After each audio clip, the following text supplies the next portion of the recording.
Hello everyone, আজকে প্রায় অনেক দিন পর তোমাদের সঙ্গে একটা ভিডিও শেয়ার করলাম। তো এটা ছিল 25শে ডিসেম্বরে আগের ভিডিও। তো সেই দিন তো পুরো বাজারে শুধু ক্রিসমাসের জিনিসই ঘুরছিল আশেপাশে। তো আমরা গিয়েছিলাম মার বার্থডের জন্য টুকটাক কিছু জিনিস কেনাকাটা করতে। তো প্রথমে নিয়েছিলাম একটা সুন্দর রেখে ড্রেস।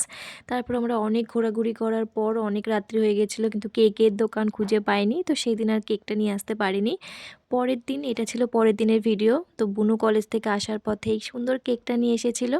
আর আমি সন্ধ্যাবেলা বানিয়েছিলাম পায়েস, ঘুগনি। পায়েস আমি ফার্স্ট টাইম বানালাম, কোনো দিন বানাইনি, জানি না কেমন হয়েছে।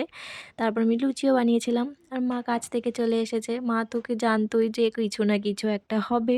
তারপর আমরা মাকে দিয়ে কেক কাট করালাম। তারপরে সুন্দর জিনিসগুলো আমরা একটা প্যাকেটে র্যাপ করেছিলাম। তারপর সেই গিফটগুলো মাকে দিয়ে খোলালাম। প্রথমেই ছিল মার জন্য একটা সুন্দর মামা আর্থের লিপ বাম, তারপরে সুন্দর ড্রেসটা। তো তোমরাও দেখে জানিও কেমন হয়েছে।